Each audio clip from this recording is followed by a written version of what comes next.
Yeah, Curtis, I once heard you say that based on historical records, there's evidence that the Roman elite still thought the empire was alive and well, like well after modern historians now believe it had already fallen. Well, Think it there's, depends what you mean by like the empire, right? I mean, of course, the Byzantine. Do you mean the Republic or the empire? Is I guess my question. The Roman Empire always called itself the Respublica. From like until like as long as the Roman Senate was convening, which I think was well into the 600 ADs. This word was used. Of course, the Byzantine Empire always called themselves Rome as well, even as they started speaking Greek.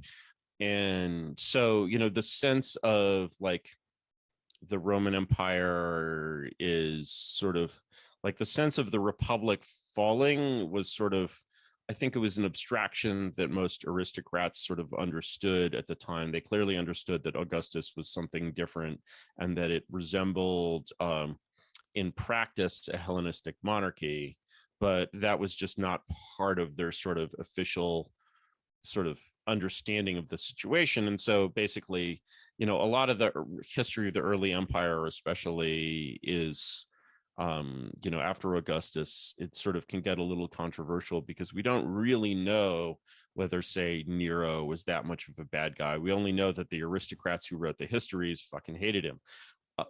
But then, of course, kind of they would. But, he probably was a putz, but it's really hard to know these things. There was certainly this feeling that, persisted for a long time that the sort of, fall of the Republican system was bad in some ways. At the same time, it clearly worked a lot better. So yeah, I mean but I mean my favorite example of this phenomenon is the Emperor of Japan, who I think last really was sort of a working emperor about a millennium ago. But that whole system has basically persisted, and so you get systems like what you see in Japan, where one monarchy becomes a symbolic monarchy and another monarchy becomes a real monarchy under it. So the Tokugawas, for example, were like the shoguns were in practice monarchs, but they were technically the emperor's military leader. Or everyone knows the case of the mayors of the palace and the Merovingian kings in the time leading up to Charlemagne. And so, yeah, that's a very, it's very, very common for sort of forms to disappear and be maintained in sort of symbolic form. well, I guess all of that made me wonder where we are with regards to the West and how you would conceptualize the Western Empire, or specifically just the US, and has it already fallen? If it did, when did it fall? Well, fallen, I mean, I would say that if you look at the American system of government, what you see is the kind of the genius of it is that it kind of has sort of all three forms in the Constitution. And so what you see is sort of more of an oscillating pattern where, excluding the Articles of Confederation period, you have this sort of kind of have a de facto monarchy about 75 or every 75 or 80 years. And so you have the original government is basically set up under the auspices of Washington by Alexander Hamilton, who's kind of a startup guy. That kind of, sort of falls apart leading up to the Civil War. And then that structure is renewed by Lincoln. That structure becomes, oligarchical in a very different sense. It becomes kind of a plutocracy. And then that plutocracy is more or less overthrown by FDR, who again becomes another monarch. And so, and FDR is really in control of the government. And so if you compare FDR's like personal authority to the personal authority of Biden or Obama or Trump, all of which are sort of different in different ways, you're seeing several orders of magnitude in difference. It's not quite the difference between Elizabeth I and Elizabeth II, which is kind of my benchmark, but it approaches that in some ways. And so you definitely can say that sort of, in the sense that democracy implies that the people have a will and that will controls the government, and they express that will by electing politicians who control the government. Yes, there's no democracy is not really a thing. Um, and you know, one way, one sort of artificial thought experiment that I usually use to describe this is I say, well, if you're looking at a symbolic organ of government, you should be able to remove that organ and have the country go on as normal. You could remove the English monarchy, and the only people who would be seriously offended would be like tabloid readers, right?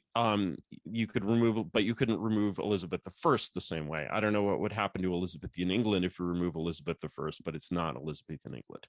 I don't know what happens to Napoleonic France if you remove Napoleon, but it's not Napoleonic France. And so, you can detect the sort of realness of the organ that way.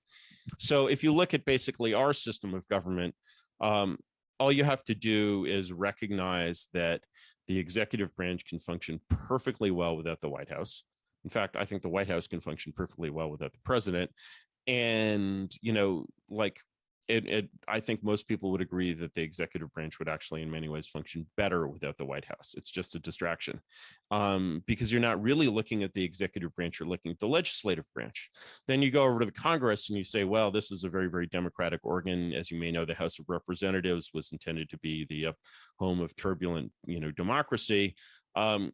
Thanks to an incumbency system and a seniority system combined, you have this amazingly gerontocratic system where Dianne Feinstein doesn't even recognize other senators, and she's still in. I mean, the Soviets would never go that far, right? And so you have this the legislative branch is this sort of amazing buffer against democracy, which manages to pull off the difficult feat of being absolutely democratic in practice and yet not being democratic at all, because you can only rarely elect a new senator and then they're at the bottom of the heap.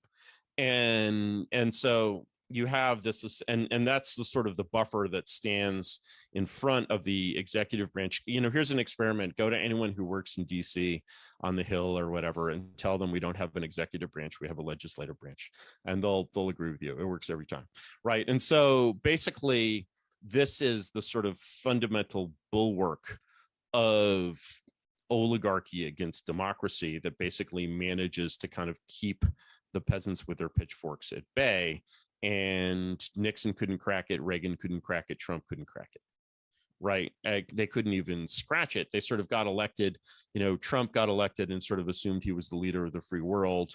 And just like he was so clueless that he couldn't even tell that he wasn't actually in power for years.